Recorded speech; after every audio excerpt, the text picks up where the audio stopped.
Hi అండి. అందరికీ నమస్కారం. Welcome to my channel. ఈ వీడియోలో ముగిసిన ఏపీ క్యాబినెట్ భేటీ వరాల వెల్లువ, ఆమోద ముద్ర లభించిన కీలక నిర్ణయాలు ఇవి అంటూ అప్డేట్ రావడం జరిగింది.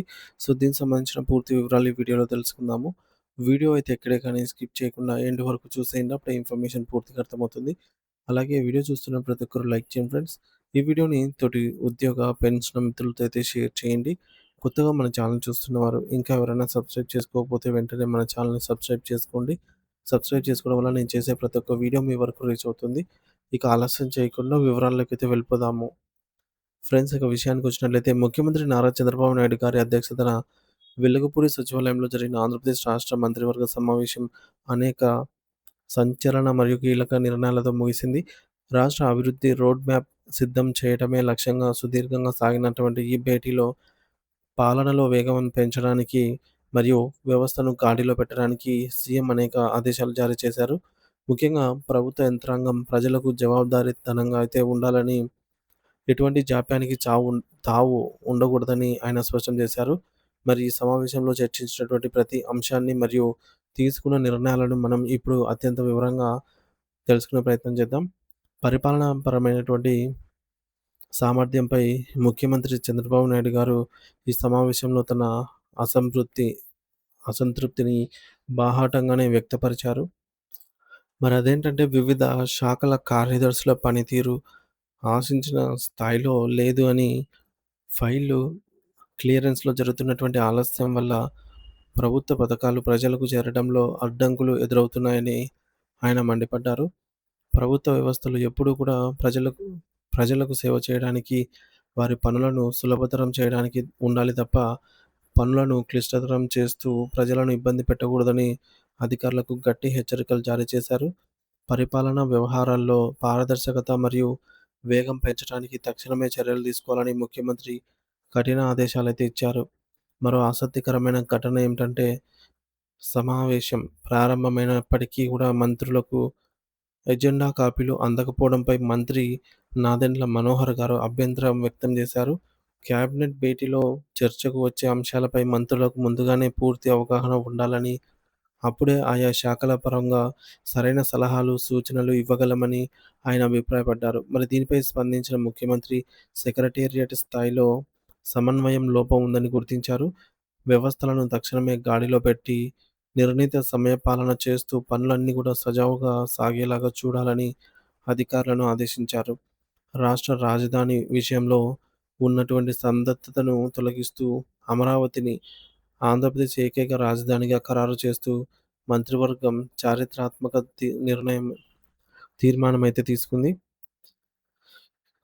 తీర్మానం చేసిందనమాట. గత కొన్నేళ్లుగా రాజధాని విషయంలో ఉన్న గందరగోళానికి స్వస్తి పలుకుతూ కేంద్ర ప్రభుత్వ సూచనలకు అనుగుణంగా ఈ నిర్ణయం తీసుకున్నారు.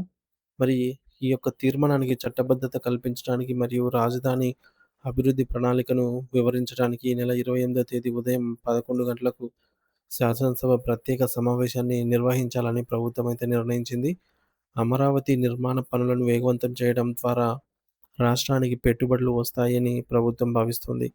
ప్రస్తుత అంతర్జాతీయ పరిస్థితులు, ముఖ్యంగా ఇజ్రాయిల్, అమెరికా మరియు ఇరాన్ మధ్య కొనసాగుతున్న యుద్ధ వాతావరణం ఆంధ్రప్రదేశ్ రాష్ట్రంపై చూపే ప్రభావం గురించి మంత్రివర్గం లోతుగా చర్చించింది. యుద్ధం వల్ల అంతర్జాతీయ మార్కెట్‌లో చమురు ధరలు పెరగడమే కాకుండా గ్యాస్ సరఫరాలో అంతరాయం కలిగే అవకాశాలున్నాయని ఆందోళన వ్యక్తం చేశారు.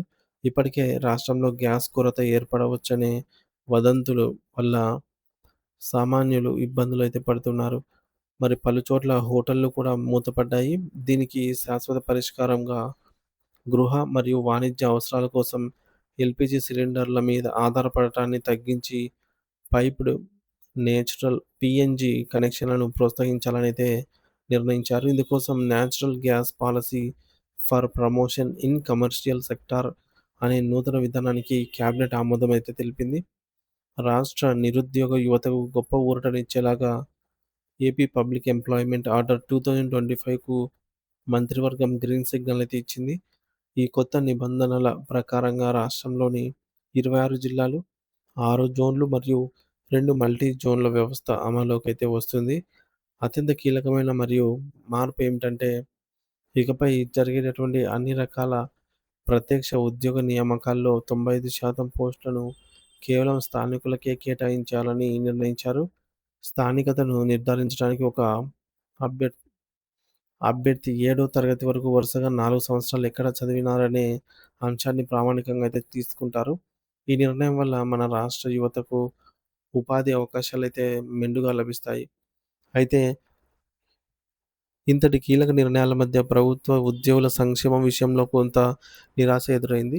గత ప్రభుత్వం 2019 జులై నుంచి ఇచ్చిన 27% డీఏ బకాయిలు మరియు పెండింగ్‌లో ఉన్న ఇతర కరువు భత్యాల విడతలపై సమావేశంలో ఎటువంటి సానుకూల ప్రకటన రాలేదు. కేబినెట్ భేటీలో డీఏ లేదా ఐఆర్ ప్రకటిస్తారని ఉద్యోగ వర్గాలు వెయ్యి కళ్ళతో ఎదురుచూశాయి. కానీ ఆశించిన ఫలితం దక్కలేదు. పీఆర్సీ కమిషన్ గతంలోనే రాజీనామా చేయడం మరియు కొత్త కమిషన్ నియామకంలో జాప్యం జరగటం వల్ల జీతాల సవరణ ప్రక్రియ అనేది ఆగిపోయింది. మరి దీనివల్ల ఉద్యోగులు తీవ్ర ఆర్థిక ఇబ్బందులకు గురవుతున్నారని వారైతే ఆవేదన వ్యక్తం చేస్తున్నారు. మరి దీనికి తోడు సీనియర్ అధికారులు మరియు అర్హత కలిగినటువంటి ఉద్యోగులకు సరైన పోస్టింగ్‌లు ఇవ్వకపోవడం అత్యంత కీలకమైనప్పటికీ ప్రమోషన్‌లు నిలిపివేయటం వంటి అంశాలు ఉద్యోగ వర్గాల్లో అయితే అసంతృప్తిని పెంచుతున్నాయి. సచివాలయ ఉద్యోగులకు చాలా కాలంగా పెండింగ్‌లో ఉన్న ఇళ్ల స్థలాల వ్యవస్థపై కూడా ఈ యొక్క సమావేశంలో ఎటువంటి స్పష్టత రాలేదు. ఉద్యోగులను వేధించే చర్యలను నివారించాలని మరియు వారి న్యాయబద్ధమైన కోరికలను తీర్చాలని ఉద్యోగ సంఘాలు ముఖ్యమంత్రి గారికి విజ్ఞప్తి చేస్తున్నాయి. ప్రజల కోసం అహర్నిశలు శ్రమించే ఉద్యోగుల మనోభావాలను ప్రభుత్వం గుర్తించి రాబోయే రోజుల్లో అయినా సానుకూల నిర్ణయాలు తీసుకోవాలని అయితే వారు కోరుతున్నారు. మొత్తంగా చూస్తే ఈ కేబినెట్ సమావేశం రాష్ట్ర అభివృద్ధికి, రాజధాని ఖరారుకు మరియు స్థానిక నిరుద్యోగులకు పెద్దపీట వేసినప్పటికీ, ప్రభుత్వం వెన్నెముకగా ఉన్న ఉద్యోగుల సమస్యలను మాత్రం ఇంకా పెండింగ్‌లోనే ఉంచింది అని చెప్పాలి. ప్రభుత్వం ప్రజల నమ్మకాన్ని నిలబెట్టుకుంటూనే ఉద్యోగుల సమస్యలను కూడా త్వరితగతిన పరిష్కరించి, పాలనలో కొత్త అధ్యాయానికి శ్రీకారం చుట్టాలి అనైతే అందరూ ఆకాంక్షిస్తూ ఉన్నారు. ప్రభుత్వం మరియు ఉద్యోగుల మధ్య సమన్వయం ఉంటేనే రాష్ట్ర ప్రగతి వేగంగా అయితే సాగుతుంది అని చెప్పవచ్చు. సో, ఇది ఫ్రెండ్స్ ఇప్పటివరకు ఉన్న తాజా సమాచారము. దీనిపై మీ అభిప్రాయాన్ని కామెంట్ ద్వారా తెలియజేయండి. Thank you for watching this video.